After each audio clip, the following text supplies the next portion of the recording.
It is Tuesday, 15th day of April 2025. Welcome to the Lord Abwaga TV newspaper review. Straight away we start with the Daily Nation, whereby the headline is, why is Kenya still in Haiti? That is the big question. And initially you can remember President William Samoei Ruto had told us that Kenya is not going to spend even a shilling onto the Haiti mission. The president told us that time that the whole thing will be done by the United Nations. But I still find them appropriating money in the budget for Haiti. But he gave us a promise that we are not going to spend a cent. But it is unfortunate that up to this moment, Kenya has spent Kenya shillings 4.6 billion onto the Haiti mission. Now, I wonder, what is Kenya going to gain from the Haiti mission? Economically, politically, socially. You find that Kenya is gaining nothing. Nothing completely, nothing at all. Maybe President William Samoei Ruto has his secret dealings and the way he understands how Kenya is going to gain onto the mission. But it's unfortunate. You see, different leaders are voicing their opinion onto the Kenya Haiti mission that it is a wrong move.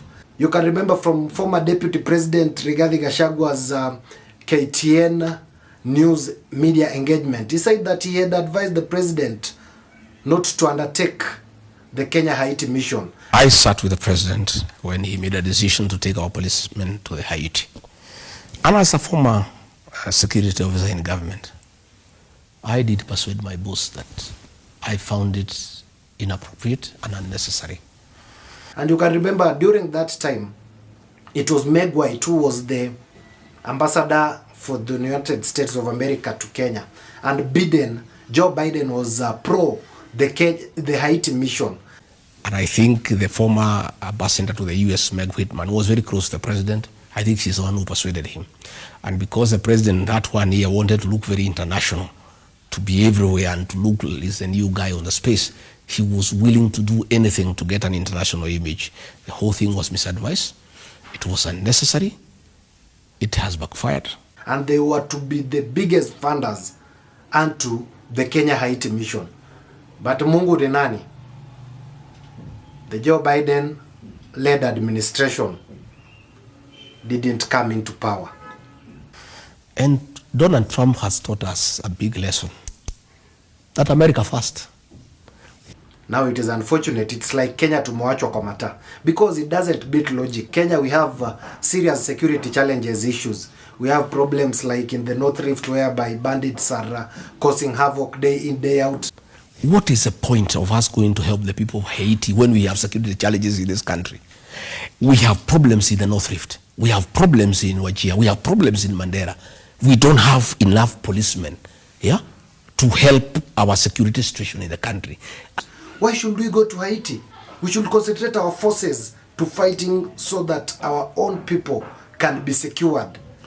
But we go to a country that doesn't give us any economic gain, doesn't give us any social gain, doesn't give us any political gain. There is nothing to learn onto Haiti. And I remember the Trans Nzoia governor, George Natembeya, some other time said that it was an ill-advised motive to take our officers in Haiti. Haiti in the world is one of the poorest countries. Maskini kabisa. Haiti watu na magenge yanapigana. Kuna magenge kama ya Mungiki, Chingororo na nini, na wote wako na bunduki. Modern firearms. In the history of Haiti, wamekuwa na marais 12. Kati ya rais 12, wanne wameuawa wakiwa ofisi. 6 wamepinduliwa. Lakini rais mmoja ambaye alimaliza term yake ya uongozi. Ukienda Haiti, kila mtu kwa barabara amebeba bunduki. You can die anytime.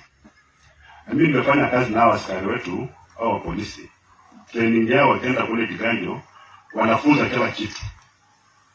Lakini wanaambiwa ukipiga mtu risasi hata kama ni jangili, jua kuna iPod. Na inaingizwa ndani ya kichwa. Askari wetu kitambo ilikuwa risasi ikilia kama hapa kwa mfano. Askari kama kwa hii police post hapa wanakimbia kuja kuangalia nini kinafanyika. Askari wa Kenya sasa akisikia risasi inalia hapa anakimbia anarudi kwa police station. Aende mahali atatizo inafanikia.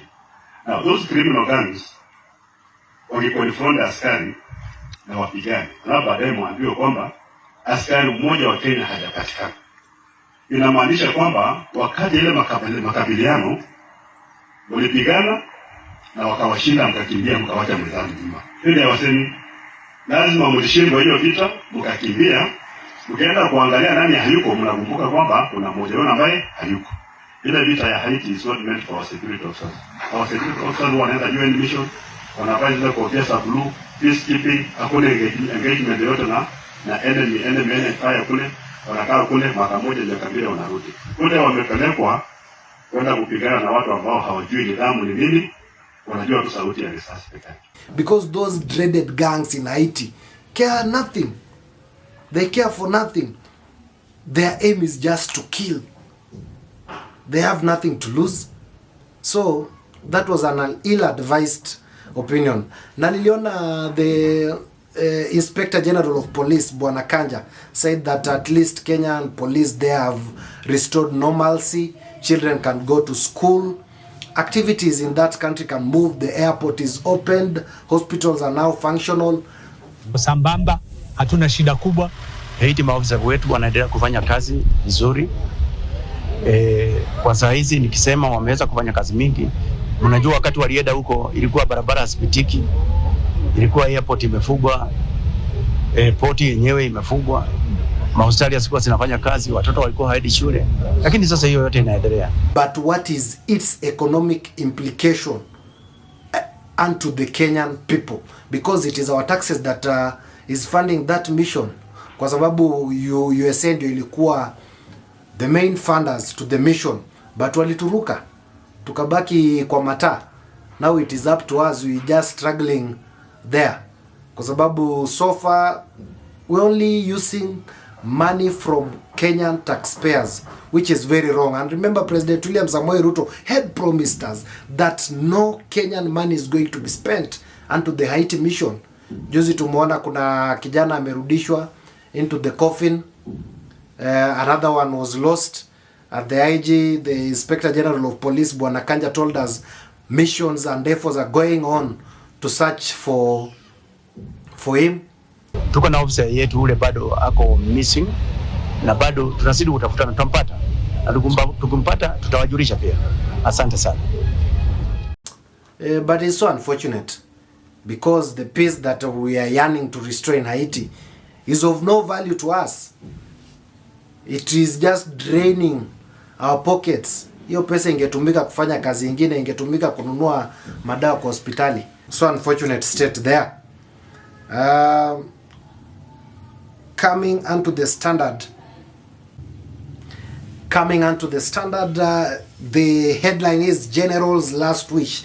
That is former CDF Bwana Ogola's will was that son and daughter to jointly manage estate, then son and daughter to the liberty to decide how to share properties, then all personal clothing to be banned, wife, son and daughter to share emoluments, pensions, compensations and gratuities, 50% for the widow and 25% for each child, daughter to get grandmother's Bible, widow to get property at Hateru, all properties not included in the will shared between son and daughter. That is General Ogola's wish. And you can remember aviation experts still fault the Kenya Defense Forces for a shoddy report that is not appeasing to the eye. Again, unto the Standard, government threatens to shut KTN. And you can remember KTN through the Standard has been very vocal in issuing out headlines, serious headlines against the government. I don't know how it will go, but I think that is up for now. For this and many more news updates, please subscribe to the Lord Aboga TV and to YouTube, and remember to press the notification bell so that when we come up with these important news updates, you should be among the first people to come across them. Till next time. Goodbye.